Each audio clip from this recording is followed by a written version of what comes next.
گوجرانوالہ سے خبر شامل کرتے ہوئے بات کرتے ہیں پنجاب پولیس کے ایسے افیسر کی جو اپنی کارکردگی کی بنا پر مسٹر کرائم فائٹر کے نام سے مشہور ہے۔ درجنوں منشیات فروشوں کی گرفتاری اور مقدمات کا اندراج کرنے والے پنجاب پولیس کے سب انسپکٹر امتیاز شاہین کا کہنا ہے کہ منشیات فروش معاشرے کا ناسور ہیں۔ نو ڈرگس کی پالیسی پر عمل کرنا میری اولین ترجیحات میں شامل ہے۔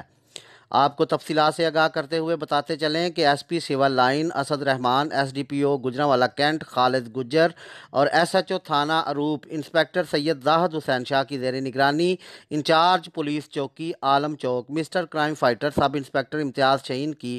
جرائم پیشہ عناصر کے خلاف تابڑ توڑ کارروائیاں اور سخت کریک ڈاؤن۔ ایک ماہ کے قلیل عرصہ میں 7 مختلف بدنام زمانہ عادی منشیات فروشوں کو رنگے ہاتھوں گرفتار کر کے ملزمان کے قبضہ سے 6 کلو چرس، 4 کس شراب فروشوں کو چالو بٹی پر شراب کشید کرتے ہوئے 400 لیٹر شراب سمیت گرفتار کر کے جیل بھجوا دیا۔ سوشل میڈیا پر اسلحہ کی نمائش کر کے شہریوں میں خوف و ہراس پھیلانے والے 5 مختلف ملزمان کو گرفتار کر کے ان کے قبضہ سے ناجائز اسلحہ برآمد کیا۔ عادی اور خطرناک ڈکیت گینگ محسن عرف محسنو کے ارکان کو پیشہ ورانہ مہارت کو بروئے کار لاتے ہوئے گرفتار کر کے 2.5 لاکھ روپے نقدی، 4 موٹر سائیکلیں برآمد کر کے وارثان کے حوالے کی۔ مسٹر کرائم فائٹر کا کہنا ہے کہ علاقہ میں انتشار بدامنی پھیلانے والے غنڈہ صفت عناصر، منشیات فروش، بتہ خور،